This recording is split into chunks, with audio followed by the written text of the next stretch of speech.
Bismillahirrahmanirrahim. Assalamualaikum warahmatullahi wabarakatuh.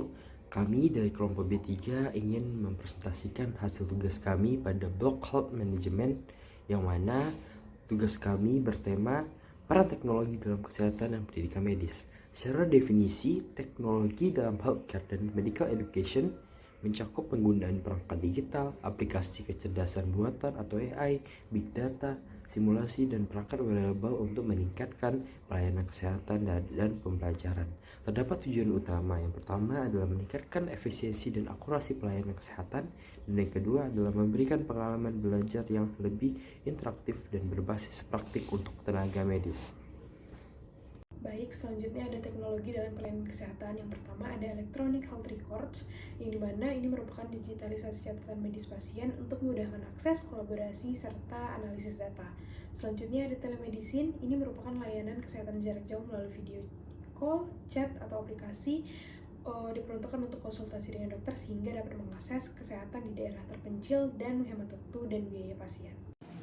Dalam dunia kedokteran kita mengenal artificial intelligence dan juga kombinasi dengan machine learning, di mana artificial intelligence atau kecerdasan buatan dalam dunia kedokteran contohnya adalah aplikasi AI di kesehatan, di mana dia dapat digunakan juga sebagai alat diagnosa berbasis gambar. Contohnya adalah radiologi, di mana radiologi itu adalah contoh daripada AI.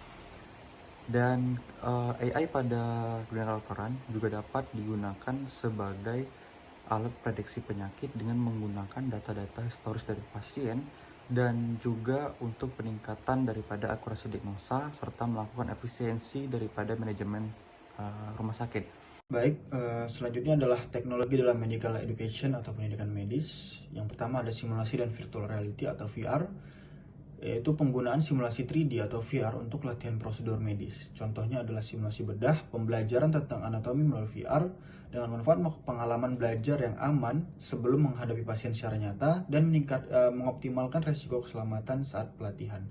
Yang kedua ada augmented reality atau AR, yaitu memadukan elemen digital dengan dunia nyata untuk membantu pembelajaran.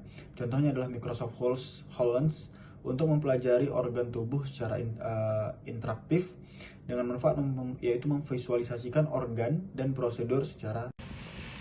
Lalu ada e-learning dan platform digital, di mana contoh dari platformnya itu adalah Coursera, Khan Academy, Medscape, dan aplikasi khusus universitas.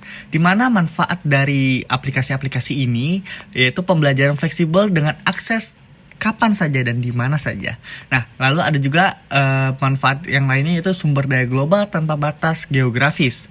Lalu kita lanjut ke artificial intelligence dalam pembelajaran, yang seperti contohnya ada aplikasi seperti adaptive learning untuk kebutuhan individu, ada chatbots untuk menjawab pertanyaan mahasiswa medis. Yang keempat yaitu tantangan dalam implementasi teknologi. Nah, di sini ada beberapa tantangannya. Yang pertama kendala finansial, di mana biaya perangkat dan pelatihan tenaga medis. Kemudian yang kedua keamanan data. Ini dapat menimbulkan resiko pelanggaran data dan privasi pasien.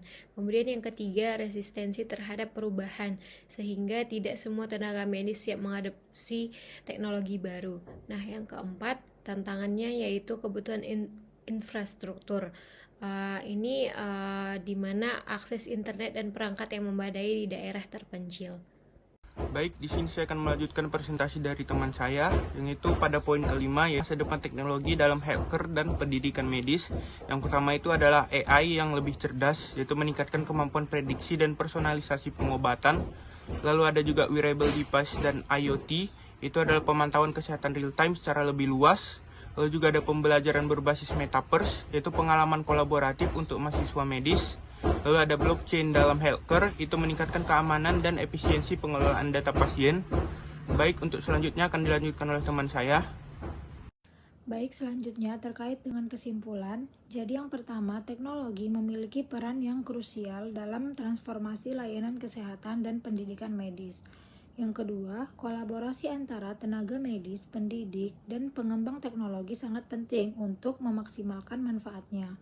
Kemudian yang ketiga, meskipun ada tantangan, inovasi akan terus berkembang untuk mendukung pelayanan dan pendidikan yang lebih baik di masa depan. Baik, jadi sekian dari kelompok saya. Jika ada kata-kata yang salah mohon dimaafkan. Wassalamualaikum warahmatullahi wabarakatuh.